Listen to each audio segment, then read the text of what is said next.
Hi, thank you for joining us. My name is Bruce Norris, President of the Norris Group. Before we get started, I think I want to say thank you to a few people that make this happen. Aaron, my son, I appreciate all his hard work, his tireless effort in getting the Norris Group technologically sound and keeping us ahead of the curve. Doing a webinar and producing this document is a lot of time involved, and I really appreciate all the things that he does for the company. Sean O'Toole with Foreclosure Radar has provided us with some very important data. We couldn't afford to buy it.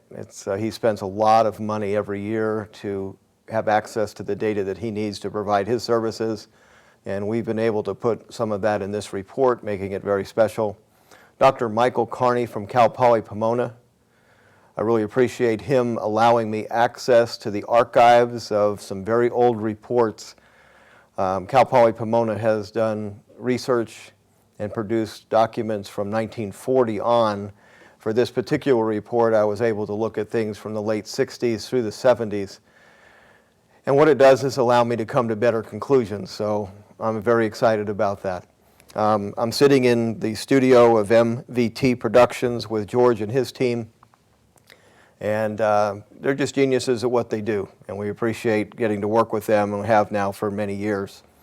For me as a teacher, it doesn't get better than producing a document and doing research and finding things out that have really never been found out before, and then having an audience to share it with of people that I care about.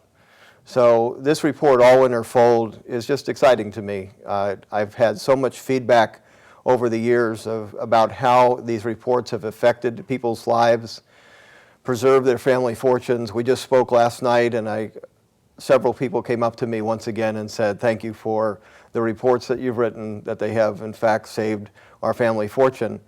And you can imagine creating a document that helped that process. It doesn't get better than that. On the flip side of that, we had a meeting about 6 weeks ago with one of the large builders in California. They mentioned they had a project in the desert, and they bought it in 2005 at $130 million, put another $130 million in it, and a few years later sold it for $8 million, losing $250 million on one project. So the concepts that we're talking about, understanding when to do something, or even if to do something, is very important for a California real estate investor. This new report is called All in or Fold, and today we're going to take a look at chapter number 1. Why did real estate prices go up in the first place? California has enjoyed some amazing booms. In the 1970 to 1980, California prices went up fourfold. They quadrupled. 84 to 89, they doubled. 1997 to 2006, they over tripled. And to be a part of that was exciting. Unfortunately, we also have the downsides, and we are experiencing one of those very painful ones right now. Taking a look at these boom cycles is very important because each of them came about for some similar reasons, but some very important differences. The basis of All in or Fold contemplated the concept that maybe California went up primarily due to a series of first-time events. And once these first-time events have been used up, what are we going to have as price drivers for 2012 and beyond? That was what this report had to deal with, was perhaps California will not return to the boom cycle, and it will become a much less attractive investment. In other words, I was willing to take a look at real estate and throw arrows at it and see if it would survive. And we're going to cover now the first chapter, page number 1. Why did real estate prices go up? I think the first thing I wanted to figure out was if going off of a gold standard affected things. And in fact, it did. We have a Bretton Woods agreement that had been in place since 1944. The dollar became the world's reserve currency, pegged at $35. And gold stayed at that price as official price from 1944 until the early 70s. What happened then is the United States had their first trade imbalance, and you can take a look at the chart 1.1, and it shows that in from 70 to 1972, we had a declining trade balance going negative sometime in early 71 and dipping down to almost $6 billion in 72. And the world took that pretty seriously. And those reserve dollars at the time could be exchanged for gold. And that's what started happening. So gold went from 55% in reserves down to 22% in 1971. In July 92, Switzerland and France took another $241 million out in gold reserves. And August 15th, 1992, President Nixon closed the gold window, ending convertibility of US dollars to gold. And so that was the beginning of a very dangerous inflationary period, as you can see in chart 1.2 on page 2. Along with the along with ending convertibility of the dollars and gold, he also put price freezes in place.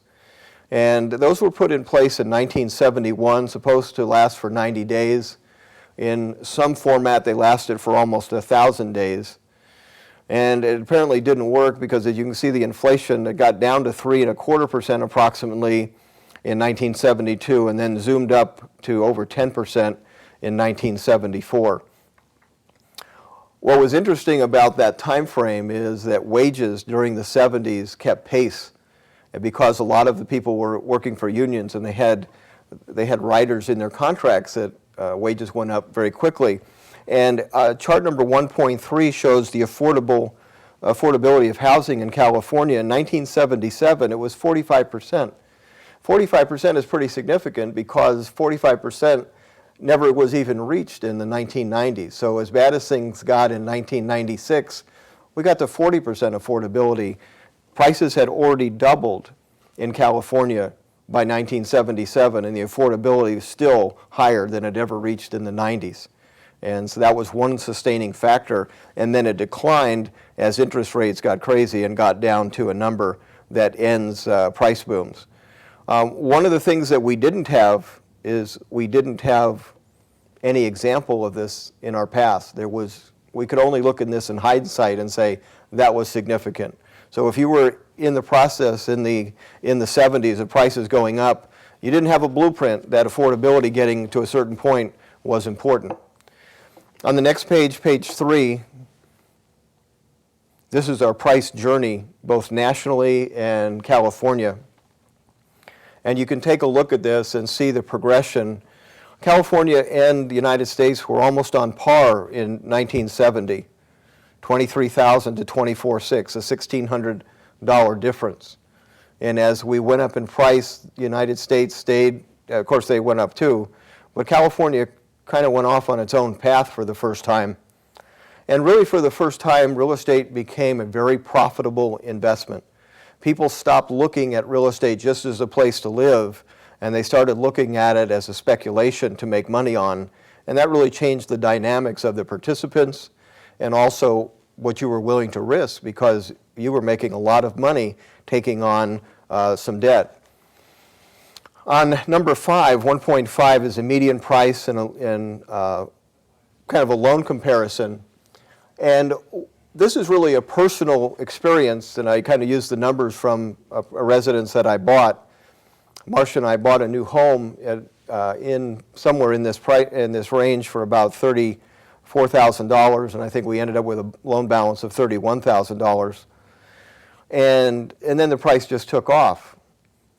And I can recall that I really felt that my debt at the beginning, it felt heavy, and by the time the process ended, it felt very different. It felt like I had so much equity, and my wages also took off, that during that time frame of inflation, if you owned the right product called real estate, you felt like you had gained wealth.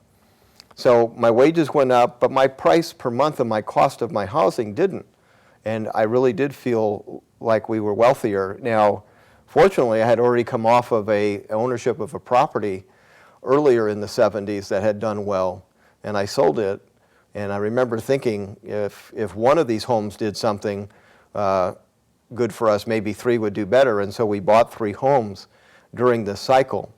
So this chart was working for the Bruce Norris family times 3, and then when we decided to adopt Sarah, we had to move into a bigger home with extra bedrooms, and we were able to sell 2 of those homes, put $70,000 down on a home purchase, and basically own the home free and clear, all because we participated during this cycle of inflationary real estate. I can tell you that owning real estate in the 70s was very intoxicating. On the next page, let's talk about the various other investments you could have been a part of in the 70s. This is the historic price of the Dow Jones from 70 to 80. And as you can see, it was kind of range bound. It had its moments, but it also had some negative times. But you have to remember that inflation was working against the value of this chart. So if you basically ended up from, let's say, 1970 to 79 without much gain, inflation really depleted what those dollars would buy. So the stock market was not a competition for real estate. When real estate went up, the stock market was not very enticing. Gold and silver prices, and until you look at a chart sometimes you don't realize the truth of things. The gold chart, if you take a look at most of its gains, happened after 1978. That's when it went ballistic. Prior to that, I mean, it did well, but it was kind of calm between 74 and 77, and that's when real estate really made a lot of progress. So as real estate did its thing in the 70s, it didn't really have a lot of competition, so it attracted a lot of dollars that might have gone to other investments, and they landed in real estate for the first time. Top of the next page, on page 5, the baby boom generation moves into high gear. This chart shows the millions of babies born each year starting in 1946. The baby boom generation is basically from 1946 to 1963. In that time frame, 77 million baby boomers were born, and they got married very young. The average age, the early baby boomers, men married at 22, women married at age 20. And so by the time the 70s rolled around, this young adult group were already married and starting to buy residential real estate. And on the chart below, 1.9, you'll see a progression of how people spend during their lifetimes.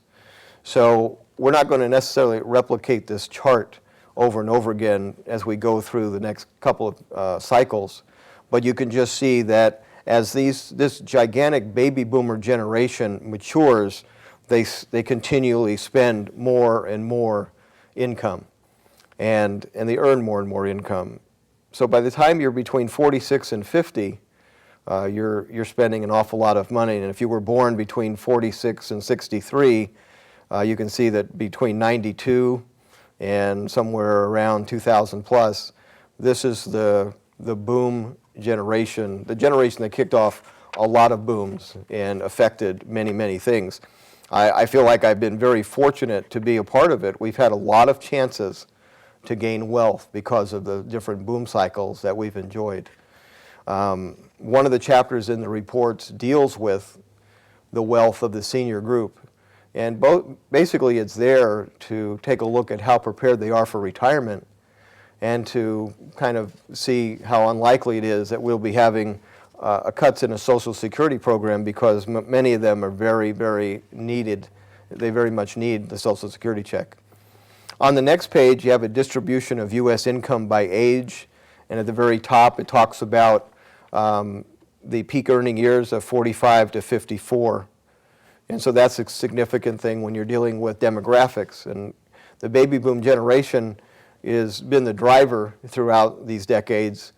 And at the end of their, when they turn 65, they'll become something different. And we will be talking about that type of topic in a chapter called deleveraging, where we have a lot of debt. We have to start restructuring, but we have to also be honest with a lot of the programs that we've promised people future income and future benefits sometimes the math doesn't work, and we're going to have to be more honest with either our taxes, or we're going to have to be more honest saying people are going to be retiring later. But we'll deal with that in another chapter. As you go to the next page, on page 7, you'll see the consumer lifestyle and what we spend on as we grow older. And since we're in the 70s, this starter homes, this is maybe reflecting the current habits where you do have a generation that's buying homes at a later date. But the baby boom generation really bought a lot of homes in their early 20s to 30, and they started buying their starter homes when they got married, and the prices were very low, and that they bought an awful lot of properties. And they started their journey going through this chart. So as we go through the next 2 boom cycles, you'll see that they were a big participant. They bought up into trade-up homes, and they started buying second homes, and they reached their peak spending years, and all of that benefited real estate a great deal. Number 10, migration, very strong. This is a significant thing for California real estate, and the 70s were huge in migration. Generally, when you have a recession, you have a smaller number of migration, which happened, say, between 68 and 72. And then after that, it got very strong. And so migration is driven usually by attraction of jobs. And then when people get here, they put a lot of pressure on real estate inventory to buy something. So all of that was very favorable in the 70s. Immigration, 1.13 immigration rate by a decade, 1920 through 2010. You can see that there was a big downturn after the Great Depression. And then as we got into the 70s, the numbers started picking up. And that's usually what happens when we have a recession. And so this time it's not any different. A lot less people are coming into the country because of a recession, but in the 70s, it actually started picking up and being a benefactor of real estate. Number 11, we also had the emergence of the foreign buyer. And the stats are pretty hard to come by when you're trying to get something from the 70s, but I remember recalling the Japanese were given permission to buy California real estate in the 70s. And so all of those things just added to the demand for a product called real estate that was actually, for the first time, being profitable to own, not just a usable house to live in. And so it really did change in dynamics, being forced there by demand it had never seen before. We also had the emergence of the minority buyer. So we had Civil Rights Act of 1968 that prohibited the following forms of discrimination. And you can read that on your own, but basically you were not able to discriminate against people that could not, or that had a different color other than white. And I remember buying a property one time where it actually had a deed restriction that irritated me a great deal, and that used to be allowed, and this prevented that. And so naturally you had a lot more interest in people that were of different races in real estate because it was doing very well, and they got to join that party, and once again, that added more buyers in the 70s than we would have otherwise had. On the top of page 9, the emergence of the two-family worker. So as real estate prices started to escalate, it happened to coincide with more adult women joining the workforce. And this chart shows a number of groups. We have adult men going from 82% and headed down. I don't know what we're doing. I guess women are working or staying at home being Mr. Mom. But at any rate, the decade in the 70s, you can see that the women increased something like from 42.5%, probably around 51%. So that was a big increase. And so more women working in the household allowed for a bigger payment to be affordable, and that started to occur. We're not going to show this chart again, but I will make reference to it. But you might as well look at it now as adult women joined the workforce in even greater numbers. And then after they reached about the mid-90s, it's basically been a flat number. The wages, though, have definitely started to change. And take a look at 1.15. This is a chart showing women's earnings. And in the decade of between 70 and 80, there really wasn't much going on with women's earnings. It was basically, it had declined and it came back pretty much where it started from. So women's earnings at the time were about 60% of what men were making. And you can see the chart as it takes off later. They gain a lot of ground in the next couple of decades and becoming more in line with what men make on jobs. So all of these things added buyers to a real estate market that was becoming profitable. People wanted to participate in it, and they found ways to do it. And so you ended up having more and more participants want real estate, and there was less competition for other investments, more people working, more people making money, and more people cashing in on the fact that they had taken the risk to own a piece of property before. And so the 70s were very attractive, and all of a sudden you had this piece of legislation. And one of the things that happened as prices progressed in California so radically is the taxes increased on properties. And so you had people that owned properties free and clear all of a sudden having a very difficult time paying property taxes because their property taxes had quadrupled. You could imagine being a senior and having your tax bill quadruple, and you hadn't done anything, you haven't borrowed money, but you're now barely being able to pay your taxes. And so Prop 13 came into effect in 1978, and the tax is not to exceed 1 percentage point of the full cash value of the property. And on the next point down, it says, and this was an important thing, to go back and peg the value at a different number. So the values went back to 1975, and this is where they started the rule. So all the price gains that went on from 75 to 78 were kind of rolled back for the purpose of this tax. And that was a very big deal. And then it was only allowed to progress at 2% a year. And so this was a very important piece of legislation. And the last point, it says, in addition to decreasing property taxes, the initiative also contained language requiring a 2/3 majority in both legislative houses for future increases of any state tax or amounts of revenue collected, including income tax rates. This is probably one of the most attacked pieces of legislation, and here it sits and still intact 33 years later because of that. It's very difficult to get a 2/3 majority vote to overturn it.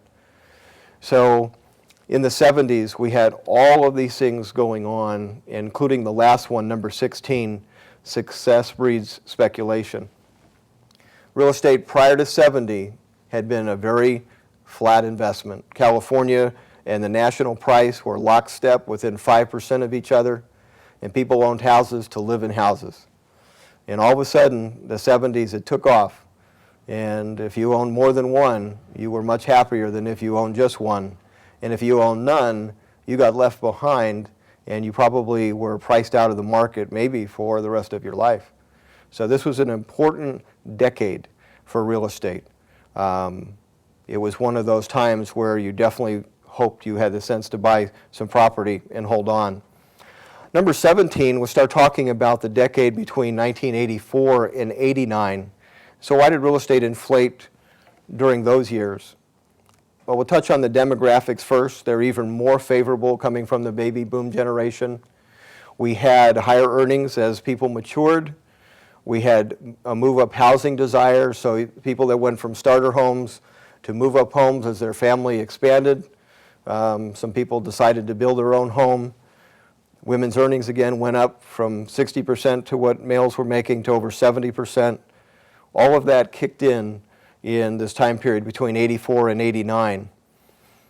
Because inflation was under control at that point, we had fewer and milder recessions after the early 80s was over. And so people felt a little bit more confident. There was a little less risk involved in investing. The unemployment improved a great deal. So if you take a look at the chart, we went from 10% to about 5.5% during that stretch, from where it was the worst to where it went down to the end of the 80s decade. And that was an important thing for California because it drove migration again to California. Interest rates came down. The interest rates in the early 80s were absolutely nuts. And if you missed that decade, you missed an interesting experience because, as I've mentioned before, I refinanced my house at 17.5%. Probably about 2 years later, I got to refi it again for 12.5%, and I thought, wow, what a deal. And by the time the 80s were over, or during that 80 run, interest rates got down to about 9% and then peaked back up to about 10. But we definitely had a different perspective on how cheap 9 or 10% interest rates were. So it really depends where you came from. We were used to something that said 15, 16, and 17, and when it got down to 9 or 10, it started to feel pretty reasonable. So in the context of this era, real estate interest was cheap, and it made people aggressive in their buying. We also had tax laws change, and this is on the bottom of page 11. The personal tax rate in 1984 was 50%. And I definitely recall, as I started making more money, wondering why I was making that effort because of that tax rate. It was very large. And it got down to 28% in 1989, a very big difference. And the number of tax brackets went from 15 to only 2. So real estate definitely benefited by taxes going down, allowing people to have more spendable income. One of the things they also changed was the capital gain rate. And I found this very interesting. From 1988 to 1990 is the only period in U.S. history when all capital gains were taxed as wages. So there wasn't any difference between your wage rate and your capital gains. The effective capital gains went from 15.3 to 22.9. And oddly, in 86, prior to the rise in capital gain rate, capital gains represented 7.3% of GDP in 86. With the new higher capital gains rate in 1989, that percentage went down to 2.81. The actual capital gains tax revenue went from $327 billion in 86 to $154 billion, a decrease of over 50% despite the percentage increase. And the 7.3 contributed in 1986 from capital gains has never been equaled again. Lesson to people that change tax laws, maybe don't raise capital gains. Seems like they're probably going to do that, and sometimes you wish they would remember history. But the 80s benefited from the tax breaks that were going on for people that made money. In the 80s, from 1983 to the end of 89, migration was very strong in California. Once again, that's a very positive thing. It's driven here because there's jobs, and when they get here, they demand real estate and other services, and California prices accelerated. Another thing California had going for it at the time, and this is 1.19, the numbers of subdivisions recorded, is that during the 80s, all of the counties had available land. Look at Los Angeles, that's in yellow. Excuse me, that's San Bernardino. Los Angeles in green. As a participant. What happens after counties mature is that even though you have the biggest real estate boom between 2000 and 2006, if you look at what Orange County was able to build, it wasn't very many homes because they ran out of dirt. The 80s were fortunate that we had a real estate boom and we had subdivisions being capable of being developed in lots of the counties because there was still room to grow. Well, that created construction jobs, that created an attraction to migration, and California had a lot of demand for a product called real estate. There was something that happened unusual also. Number 19, illegal immigration forgiveness created more buyers. In 1986, Ronald Reagan made this statement: "I believe in the idea of amnesty for those who have put down roots and lived here, even though some time back they may have entered illegally." So 2.9 million adults took advantage of becoming citizens because of that, and that happened in 1986, and you had a real estate boom that reacted to that. On the next page, we have a journey of deregulation, and I'm just going to point out a couple of these acts, but generally what happened was you had a tight regulation gradually get easier and easier over time. And one of the things about studying cycles is you can see this one coming again. You're going to start with tighter regulation, and then over time it gets nibbled. And so this was the same thing. In the early 80s, you had the Garn-St. Germain Act. Most of us realized that was dealing with the due on sale clause, giving us the right to put properties in a trust without the due on sale clause being enacted. But one of the things it also did was deregulate the S&Ls, and is perhaps responsible for the S&L crisis. So deregulation sometimes can cause problems.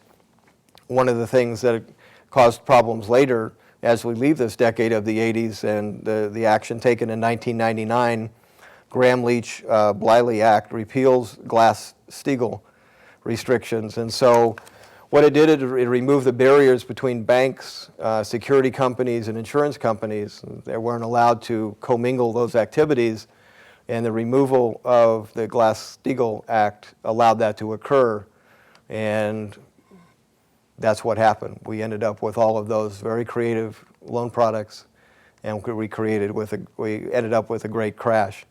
So deregulation will occur, but what we're about to experience is a re-regulation. And one of the chapters that we have in this report is real estate death by 1,000 cuts.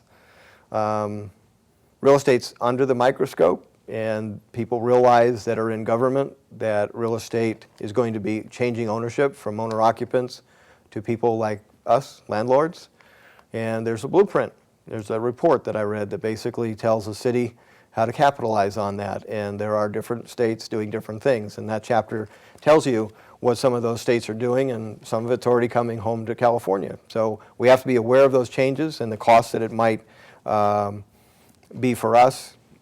Doesn't mean we won't be interested in owning rental real estate, but it does mean the game will change. So the 80s was a shorter-lived price boom. We just came off of very high interest rates, and then prices took off. The 70s, we quadrupled. The 80s, we just about doubled in price. And then we got into the 1990 to 96 stretch. And that was, at the time, the most painful thing we've ever experienced. Prices gradually went down some 20% or so. In California, it was a very gradual process. It wasn't stark. It went down 4 or 5% a year, and it was a long journey. And I remember writing the first report in 97 and speaking in San Diego, and everyone, whether they believed the results of the report or not, were just happy somebody was going to say something positive about real estate, because it had been so long since real estate felt good. And after 97, to 2006, that was what we're about to talk about, really quite an inflation of price, and it happened for different reasons. The first thing they did is they changed the tax regulation on being able to sell your residence. And this had changed, this change was a big deal, because up until then you had a once-in-a-lifetime exclusion of $100,000. And once you used it, that was it. Well, now, in 1997, you have the ability, if you're a married couple, to sell a property and make $500,000 if you occupy the property according to the rules, and that's completely tax-free. If you're a single person, it's $250,000, and you can do it every 2 years. And so you had a lot of people doing just that. That was quite a nice $250,000 no-tax gig. And there were people that set that up and just set up the dominoes, and that's how they made money and enjoyed living in very nice real estate. Another thing that happened that had not happened before was the gradual progression of a trade imbalance, and that's chart 1.21. And so this is a balance of payments that we owe other countries. And if you remember, we got off of the gold standard or the Bretton Woods system because we had a $6 billion deficit, and now at its worst in 2006, we're at $700 billion for that year. This is a problem because it creates a lot of liquidity that tries to find a home. And the home that they found often drove interest rates very low in real estate and drove the need for more real estate to be bought by foreign investors. There was also a rapid growth of mortgage-backed securities. In 1.22, you can see that progression, that we went from it being a very small bit player in 2001 to a dominant player in 2004, 5, and 6. And mortgage-backed securities were able to pool large blocks of subprime mortgages in a very profitable way and hand them off to Wall Street. And it continued until it stopped. And when it stopped, it died very quickly. 2008, you can see the change in the appetite for that mortgage product. 1.23, we have a journey of interest rates that got very low. And again, it's all relative. Look at the interest rates in 2003, 4, 5. They were below 6%. And that was the first time in a very, very, very long time that had happened. Not even in the 70s did it ever happen. It was only 7 or so. So this was the best real estate interest rates we had ever seen at the time, and they were 5.5% or so. Again, it's all relative. We look at that from from our point of view today and go, well, that's not such a good deal. Well, at the time it really was, and it was a big driver. And on top of that, if you take a look at 1.24, Foreclosure Radar has kind of a map of the progression of the loan programs. And you went from, go ahead and change to 1.24, thank you. You went from having normal loan products, which would have restricted the progression of price, to very creative ones. So you had rate drops, and then interest-only loans, stated income loans, option arms, pay option arms, where people could choose to pay less than even the interest that was owed. All of these things allowed more and more people into the ownership of real estate. So this is a very different decade of price increases. In the 70s, it was driven by inflation. In the 80s, it was more driven by interest rate reductions and migration. And in 2000, it was really driven by creative loan products. And we benefited by all of that for a time being. And unfortunately, the pain of giving it back has been pretty severe.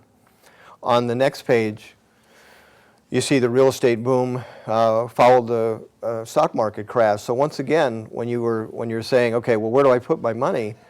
Real estate didn't have a competitor in the stock market. The stock market really did very well when real estate was doing not so well. And once real estate picked up steam and the stock market crashed, a lot of money that was in the stock market moved over to real estate.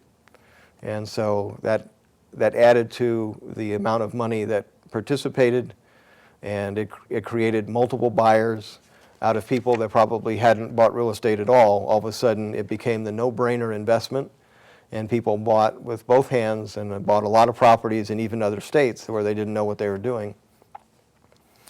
On 1.26, you have a progression of debt, and this has to do with credit cards, HELOCs. They're just an aggressive time when lenders said, we will loan you an awful lot of money.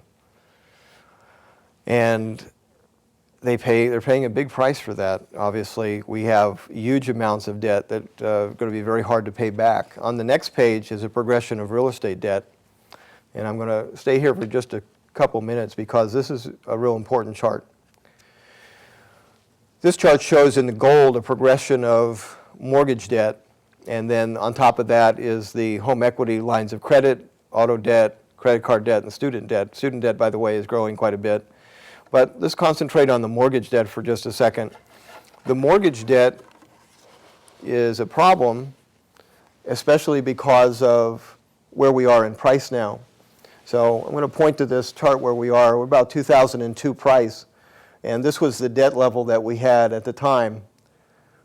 And now we're back to that price, only if you follow this line, we have this much more debt. So we have approximately $3.5 trillion or so dollars that we really haven't written off yet against the same value of property back in 2002. And that's what you're seeing all of the efforts that have been made, and there's been a considerable amount of them since the peak of the debt, we've only managed to move down from here to here with all of the creative programs and the loan mods and already the foreclosures that have taken place. We still owe trillions of dollars. And all of the programs that you're seeing go on right now are an attempt to either bring this debt down or bring prices back up to where this debt doesn't feel so bad. And that's been going on now for 4+ years. And every time something doesn't work, they get creative and they try yet another program. And so that's what the next few years is going to be about, is deleveraging that debt. And once again, we have a chapter specifically about that, not just about real estate debt, but also the debt that the country finds itself in, the individual finds himself in, and the world finds itself in, because deleveraging is painful. Because there's a number of ways you can do it, and this chapter talks about that way. You can do it by growth, you can do it by default. And default is a painful process because somebody doesn't get paid. And you sure don't want that to happen with several $1 trillion of loan amounts. So this chart is important because until it gets resolved, it's hard to have a booming real estate market with so many owners upside down. So we need to have this resolved before somebody can move out of what they already own. And we'll talk about how that solution probably will take place. If you take a look at 1.28, you have an expansion of equity withdrawals. And so, during the time that we had these price increases, we helped ourselves to hundreds of billions of dollars of equity and bought other houses with it or bought toys. But I remember talking with Susie Lavis, who does our taxes, and she said that during those years it was not uncommon for people to refinance their house twice in a year to pull money out. So if you start looking at the progression of where we've come from, the 70s had the second worker, the women working more often, making more wages in the 80s, making even more wages after 2000, and then we also had access to all this money. So we didn't need anybody to have a second job. Our house provided the money, and we had the willingness to borrow it, and the lender had the willingness to lend it to us. And so that pushed prices to a very unrealistic level. Number 25, 1.29, the percentage of ownership changed an awful lot between 1995 and 2005. It went up from 64% to over 69%, and that's really an 8% gain if you multiply 64 times 1.08. So that's a lot of people that got to own a home that never did before. And that was all orchestrated by government policy and loan programs that were very accommodative. It helped every race become a homeowner in bigger quantity than ever before. And I think we're going to find out that that number is going to skew back down to some normal figure below 64%, because apparently not everybody should own a home, and that's okay. But that process of deleveraging 5 or 6% of the owners back down to a normal percentage is going to be a painful process, and it's going to take some time. And so there's no overnight solutions for this. And at the end of every boom cycle, what happens is you have this cavalier attitude about investing in real estate, and that happened in the 70s, 80s, and the end of 2000, or in 2006. I remember being a speaker and in front of a LA investment club, and one of the people that came to share their product with the audience was a condo project that had 10 phases, and this was phase number 1. And she said, of course, each phase will get progressively higher, and that was the assumption that real estate would always go up and won't hurt you. And when you get in that mindset, you quit being careful and you become careless, and that's where we were. And we found out that didn't always happen. Those of us that went through the 1990s actually had a blueprint for real estate can hurt you. And it helped a lot of us avoid the downturn that occurred after 2006. But in this 2000 to 2006 period, record home ownership was encouraged by legislation and financing mandates. One of the charts that we'll have in the report shows how different the FHA lending program is right now. You probably feel it if you're selling homes. You realize, well, people are really not being able to qualify. Well, the numbers are pretty stark. If you take a look at this chart, 45% of loans from FHA in 2007 were made to people with credit scores of 619 or below. In 2012, that number is 3%, 1/15 of the number. It's not because people's credit has drastically improved in the last few years. It's because they just refuse to loan to people that have credit damage that's beyond 619. Well, that's a very big difference, and that's going to make it a more difficult time selling to owner-occupants, but provide a chance for us as investors perhaps to buy properties at a bigger discount. So you had record price increases, once again creates outrageous speculation. And without the thought of danger, record price increases allowed incapable borrowers a positive exit until the very end. So we didn't fear real estate because it kept on going up. And I remember trying to get my hair cut, and I lost 3 people that did hairstyling. Each lasted 6 months, and then they were off being a real estate investor. And that's probably when you go, okay, well, maybe it's time to get out. But we're all like that. We're all susceptible to what's going on at the moment. And one of the things that happened when they created mortgage-backed securities, and the reason they were able to get AAA ratings, is the payment history on those things, and the default losses really mirrored prime loans. And it was because of the price increases allowed the results that would have happened to be masked, because price increases created more equity, a positive exit, or a chance to refi. And it just kept on going on until it finally ended. And when it ended at a price that was very unrealistic. And this was the result. The chart on 1.13 shows a progression of foreclosures that exploded after the boom was done. So here we are at the end of 2006, where we thought things were wonderful, and by time beginning of 2012, real estate has been in a downturn for 5 years, and everybody's trying to fix it. And as a real estate investor, I take a look at this, and this is one of the reasons why I wanted to research this report, is that I really wondered if things were driven by this whole series of one-time events, where people matured in the baby boom generation and the women became part of the workforce and made more and more money, and that minority owners were given their rightful place to own properties, and foreign investors came in.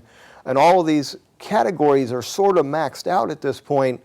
So if those were the drivers of the past, what will be the drivers of the future? And I started taking a look at some of the categories I think are kind of pivot.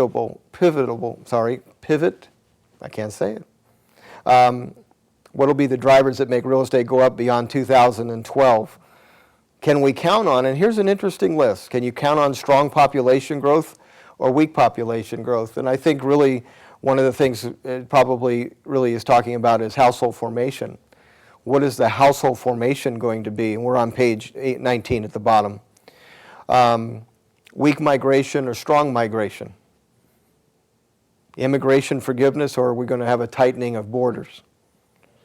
We're going to have strong job growth or weak job growth? Strong wage growth or weak wage growth? Strong GDP growth or weak GDP growth? Lower taxes or higher taxes? Less or more tax deductions for real estate? Lower or higher interest rates? Stable fuel cost or higher fuel cost? Deregulation or increased regulation? What's interesting about that is most of the answers of those questions will probably land in the negative column. And despite everything that's working against real estate, Chapter 20 in this report is entitled, "The Numbers Are Compelling." All in her fold was an honest attempt to attack real estate as a good place to put your money. And I got to tell you, the ending surprised me.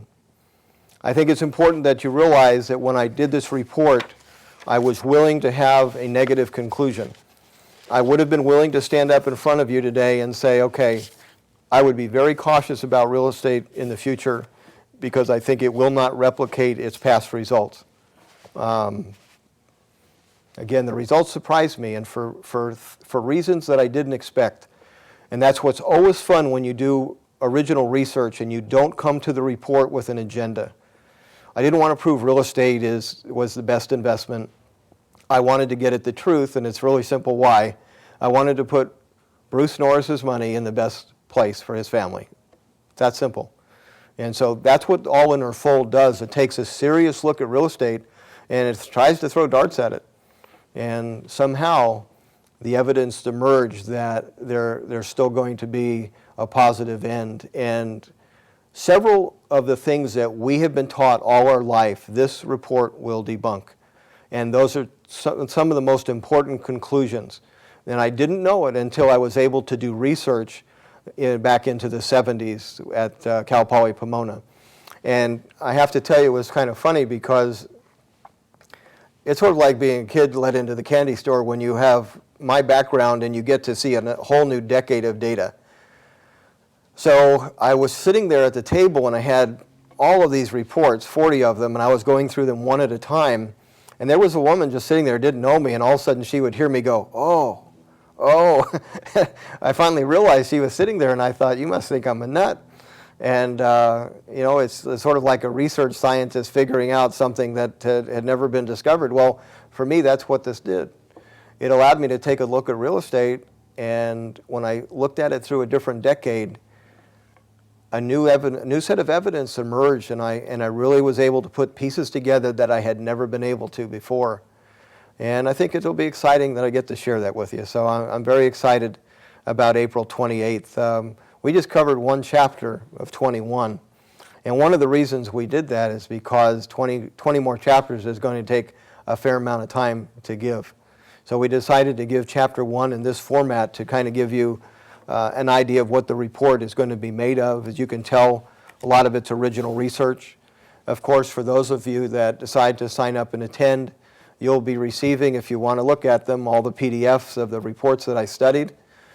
I recently went to Maui for a week, and all I did was read. I brought 50 pounds of writing material with me, and I read it in about 5.5 days, left a day early. But it was important because it's how you find out things. You read reports, and I'm not looking for conclusions from these reports. I'm looking for access to data.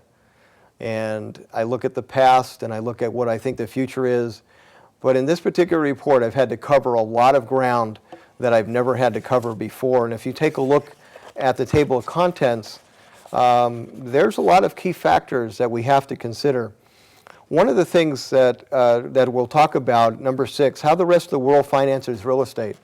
I really think we're going to have a change in Fannie and Freddie. I think when I spoke in front of them, this may have been something that I may have sensed. It wasn't said exactly, but I got the sense that they weren't going to be in existence in 10 years, and they knew it. Now, that may or may not be true, but I think they're going to play a less of a role. And number 6, chapter 6, is how the rest of the world finances real estate. So it's real interesting to see that you look at their charts of what percentage of loans are fixed, and you find out we're about the only country that does that except for France. And yet these places had tremendous price booms. And so you can have financing change. I'm not afraid of that as long as we use our heads and we look at other models that have worked. As a matter of fact, they've had tremendous price increases, but they haven't had a big default rate. And oddly enough, one of the factors they have in some of the loan products, I'll just spill the beans on one of them, is called a payment holiday. Can you imagine that? So a payment holiday is a part of a loan doc. And let's say you've made payments for 10 years and all of a sudden you lose a job. Well, because you've paid this loan down for quite a while, it's okay for you not to make a payment for a while. And you don't have to sign a second. You don't have to get another loan doc. It just allows you to increase your loan balance for the time that you need it to happen. That might be a very smart idea. And see, that's not something that we have right now. So by looking at this chapter, we'll be able to take a peek at how the rest of the world does it and maybe come up with a hybrid that'll be something that's exciting. Some of the most important chapters, deleveraging, looking at the world's debt, the country's debt, the promises we've made. How do we keep those promises, alter them for the people that we can?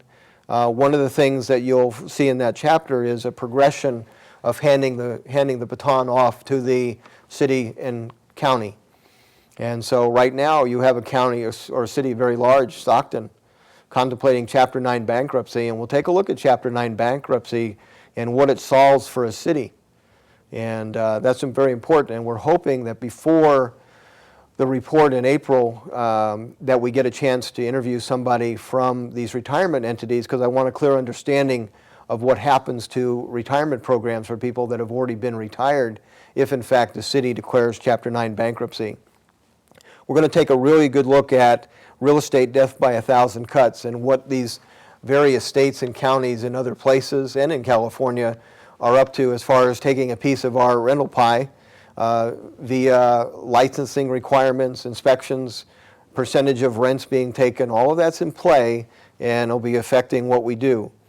Also, inflation and competing investments. We'll take a good look at that and figure out if real estate stacks up against other choices. And probably one of the most important chapters, household formation and historical home ownership, being able to look backwards and then forwards into projections and calculate how many people are going to show up. It's just interesting that, like an appraiser, if you wait until the end of the process, the answer emerges. And that's literally what happened with this report. I made no attempt to force the conclusion. Matter of fact, I haven't yet written the final chapter. But all of the pieces are in place in these chapters that allow the market or this report to come up with the answer on its own. And so I think that's one of the probably the most positive thing I can tell you about this report. The final chapter, the numbers are compelling, have been honestly derived and is an honest opinion of what's next for a real estate investor. There's also a chapter called The Contrarian Investor and how it is that we think and how we go against the grain and how necessary that is and how independent you have to be. We're going to have a number of questions that are being sent over now, and I'll start talking with them. Do you think speculation has moved to the CDO market? A report says that the top 5 banks have over $200 trillion. Jim, there's always money moving to the next boom, so there's no doubt that that's a very big possibility. It's certainly left real estate. Stock market's probably gaining some attention. But to be honest with you, that's not an expertise of mine. But it makes sense that you're going to have money flow to whatever feels like it'll go up. And you also have big players that affect the appearance of something being safe. So you have a lot of money being thrown by hedge funds into those types of products. And they do the same thing with gold and silver and so forth. And they exit at an appropriate time for them and leave many people holding the bag. Next question, how can the novice compete with the big guys? Frank, I still consider myself a small guy, but not a novice. So a novice changes himself over years of getting educated. A novice investor would not be what you would want to stay in. You don't want to stay in that category for very long because that can be painful. So you are into this learning curve, and you can have access to all these investment clubs that have speakers. You will find that you are similar to some of those speakers in the way you deal with people and your skill set. And so I guess that would be the first thing I would encourage you to do. The big guys are going to take their share. So what? We're talking about $3.5 trillion of debt. You're talking about really millions of homes that probably will get resolved over the next few years. When you talk about $1 billion hedge fund, it sounds like a lot. Wow, $1 billion. Okay, well, you got a $3.5 trillion problem, and each trillion contains 1,000 billion. You don't have 1,000 of these companies capable of doing this. They're even doubting that they have the capacity to do it at all, and that's why they're trying it out with a small sale. I think Fannie and Freddie have put together 2,500 houses, and they're all over the place. So that's a management headache. Manage 2,500 houses, maybe in 10 different states. And I'm sure that they're really in good condition to start with, and I'm sure they're in really good areas. So to be honest with you, the big guys may be getting the sludge, and the people that are knowledgeable and local will probably avoid that and buy properties anyway. And so I can tell you, we're in the loan business, and just from Monday to Tuesday, we had 8 new loans from people just like yourself that have experience and have decided they can buy safely and cash flow it or buy it with enough margin to resell. And what's interesting about the big guys, frankly, I don't know of a legitimate bulk buy that's strictly been in California. Haven't seen one, and we know a lot of people. We probably would be asked to cooperate, partner, fund. It just hasn't happened yet. So the big guys haven't shown up in California in droves. They've bought big bulk things, but part of it has been here and part of it, most of it, someplace else. I just wouldn't worry about things you can't control, to be quite honest with you. This problem is big enough to where we all can get our share. I don't think there's any doubt about that. Next question, will you cover how the no LTV refi program will impact stability and default? You know what? I actually welcome that one. I think it rewards the right group of people. It's only available to people that have made their payments on time. And if you've been upside down for the last 3 years and you've made your payments, I got to tell you, you've already earned my respect. The fact that we're going to have a program that say, okay, we're going to give you an interest rate that's market rate, something like 3 or 4%, so where you can hang on to that and it makes even more sense, I think it's really a smart idea. How many people will take advantage of it? That's a really good question. People are funny. I mean, there's years ago they had one of the first programs said you can deed the property, or well, that's the second program. One of the first programs allowed FHA to buy the lender's loan at 90% of value and keep the owner occupant still there with a partnership agreement that gradually the FHA went away. So few people took advantage of that. That was pretty shocking. The lenders probably weren't in the mood to do it, which is one of the things that they did. They probably made a big mistake. You can deed in lieu right now in foreclosure and rent the property, and if you look at a chart, which we will have in the event, so few of those are done. A deed in lieu where you just can hand it over, no foreclosure on your record, you just rent it back. And I would bet, although it's not been stated, I would bet there'll be a lease option clause in there eventually where you just buy your own house back at the current market. That isn't very successful either. So you can dream up a lot of things, but you know what? I think that one makes the most sense. Rewarding the people that made their payments and making sure they don't become new foreclosures. I think that's one of the key things in any decision process that they have to make. They're talking about principal reductions. To me, that would be a disaster. You already have in place 2.2 million loan mods, 50% of which are non-current, and none of those really have any significant principal reductions, and you're going to create a new principal reduction program. 2.2 million of those people will look at you and go, oh, well, what happened to mine? And I just don't think you can afford to make that mistake. And I know it looks like we're headed there. I don't like the ramifications of that one. I would rather refi people at 250% that have proven to me they're going to make the payment. That seems much more sensible. Foreclose on people that haven't made their payments for a long time, and we'll get finally to a healthier market.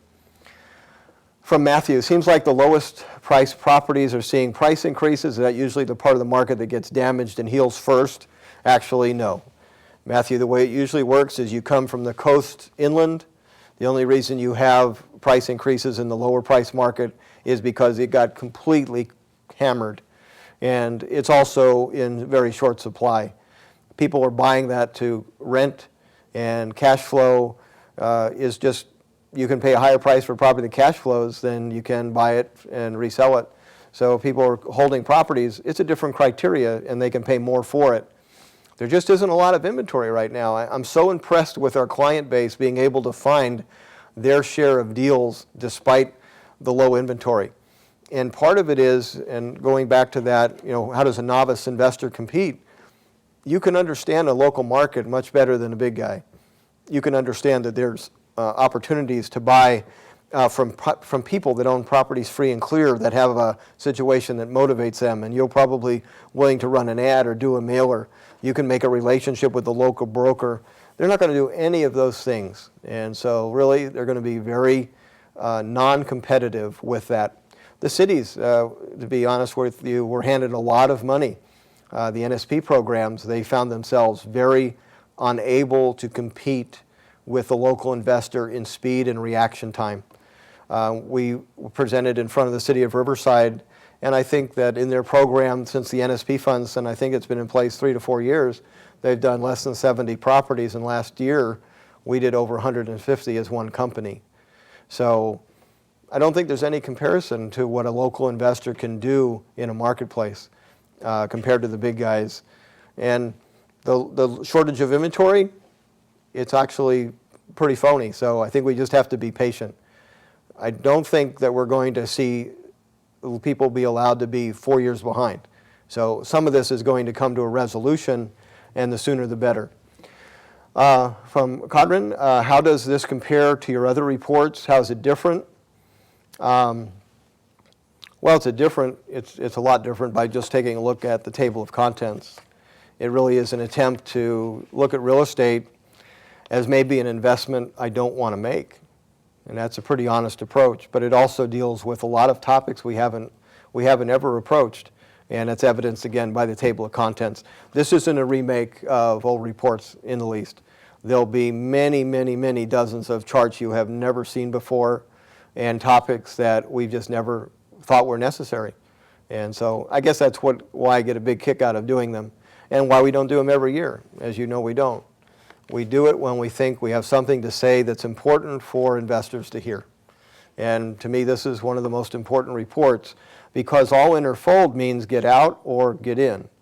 And when you can make that final decision mathematically sound, and it comes from a surprise source, that's all the better. So I'm going to enjoy giving this report because I get to debunk a couple of things that I've been told all my life are true, and they're not. And to me, that's valuable information that I can say, okay, what you've just told me, I now know is not true, and it won't be the basis of how I make decisions in the future. From Roger, since real estate cannot possibly show improvement under the current administration, can you forecast any improvement for buy-hold investors? Well, you might have the current administration, so I wouldn't say that that's not, I'd probably disagree with that. I would think there's going to be changes forced upon whoever is the new administration, and so I think that there will be changes. The buy and hold investor will have to enjoy cash flow until these things get resolved. The bonus chips of these big price increases are definitely going to have to wait until this inventory gets resolved. That doesn't mean you can't participate and enjoy the process. As a matter of fact, a contrarian investor will look at this and say, okay, there's an opportunity to participate when not everybody thinks real estate is a smart idea. And so as a contrarian investor, I'm more than happy to do that as long as I think the end result's going to be positive. You don't put yourself in the way of having to make a decision with real estate, though. You don't want to buy into a negative cash flow, and you don't want to buy into a time frame that is a short fuse. You want to make sure that you have time and you have cash flow and you can be patient. Or if you can't do that, then I wouldn't participate. Jerry, are you going to cover the chance of inflation and hyperinflation and what to do as an investor if it happens? The answer is absolutely yes. And that to me is one of the exciting discoveries of the report. I'm not going to go any further than that, but to be honest with you, accessing the decade of the 70s was very illuminating and very exciting. I want to thank you for joining us today. One chapter down, 20 to go. We look forward to seeing you live April 28th. As you know, there's limited seating. We had hundreds and hundreds of people view this. If all of you signed up, we would be overbooked. We're doing this one time in Southern California. I would not miss this if I were you. So join us on April 28th and sign up today if you get a chance. Thank you very much for joining us.